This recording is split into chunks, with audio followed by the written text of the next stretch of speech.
Good morning. Appreciate all of my colleagues being here promptly. As you know, our Democratic colleagues informed the committee last night that they will not participate in the hearing. That was their choice. It will be my choice to vote the nominee out of committee. We're not going to allow them to take over the committee.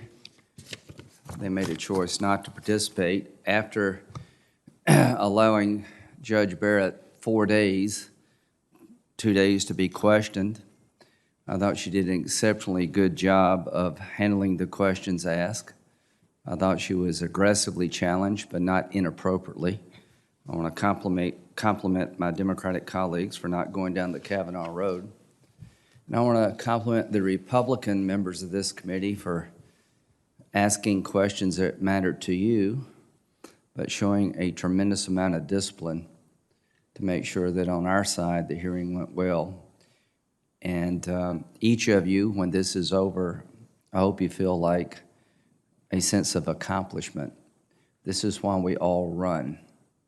It's moments like this that make everything you go through matter. It's moments like this where you can tell young conservative women there's a place at the table for you. This is a groundbreaking, historic moment for American legal community and really politically. Senator Blackburn and Ernst spoke eloquently what it's like to be a conservative woman in America.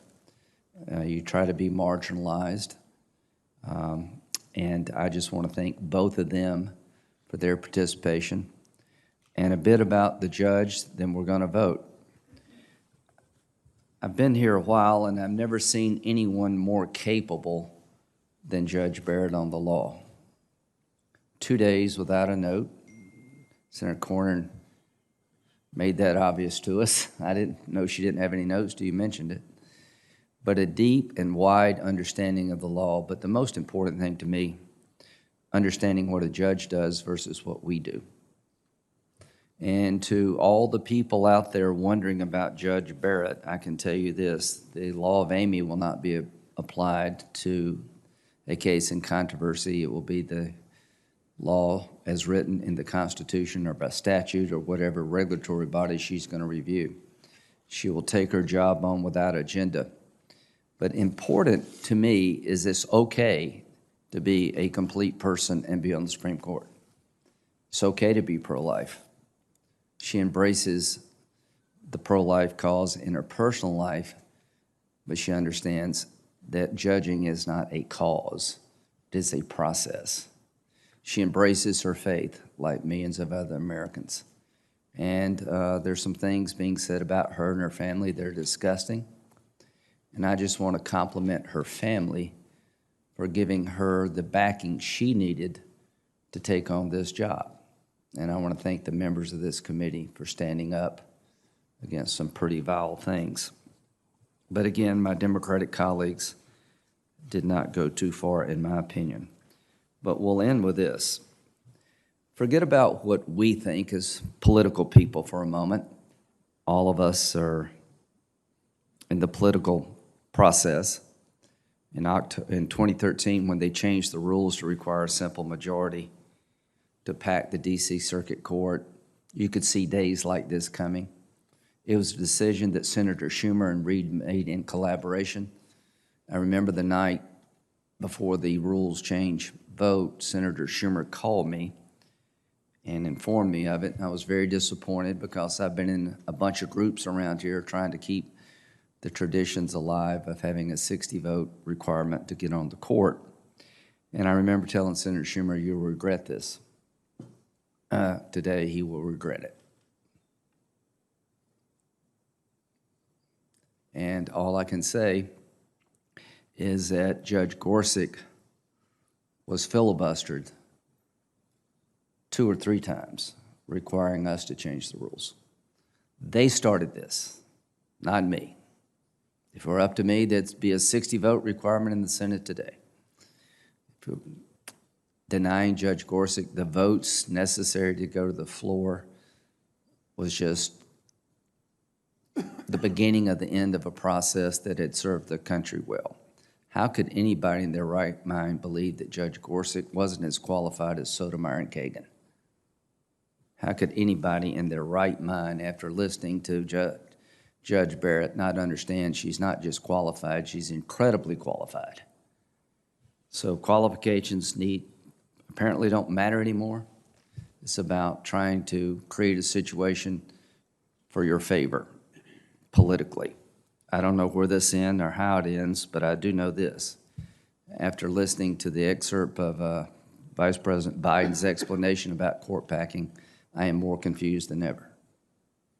The one thing I can say is that the real energy in the Democratic Party is to pack the court, is to expand it from 9 to whatever number they need to make it liberal. And as to my good friend, Senator Feinstein, what happened to her by showing an act of human kindness tells you all you need to know about what awaits a senator who gets in the way of the agenda they have for our nation, beginning with the court. The day we start changing the number after every election to make it the way we would like politically, partisan-wise, is the end of the independence of the court. Lots at stake in this election, but today I want to celebrate. I want to celebrate the fact that Judge Amy Barrett will be reported out of this committee unanimously, that to all the young women out there like Amy Barrett, this is a big day for you. To the country as a whole, you're going to have an associate justice on the court that you should be proud of. This is a good day. If you don't believe me, just listen to what the ABA said. The American Bar Association is not high on Senator Lee's list, and many of you. I think they do give some Republican nominees a hard time, but I've continued to use them because I keep as many traditions in place as I can. But to folks who are watching this hearing, their job is to evaluate the nominee in 3 categories: professional competency, character, judicial disposition. They spent hundreds of hours, talked to hundreds of people from all walks of life about this Judge Barrett. And here's what they found. The American Bar Association Standing Committee on the Federal Judiciary has completed the evaluation of the professional qualifications of Judge Amy Barrett. As you know, the Standing Committee confines its evaluation to the qualities of integrity, professional competence, and judicial temperament. A substantial majority of the Standing Committee determined that Judge Barrett is well qualified, and a minority is of the opinion that she is qualified to serve on the Supreme Court of the United States. The majority rating represents the Standing Committee's official rating, which is the highest you can get. I asked the 2 presenters a question. Would both of you feel comfortable going before Judge Barrett? They replied, absolutely. Another piece of information was from Ms. O'Hara. She was the dean of Notre Dame Law School while Judge Barrett was a professor. Remember what she had to say. I have only communicated with this august committee on 2 occasions. The first was 10 years ago when I wrote a strong letter in support of now Justice Elena Kagan,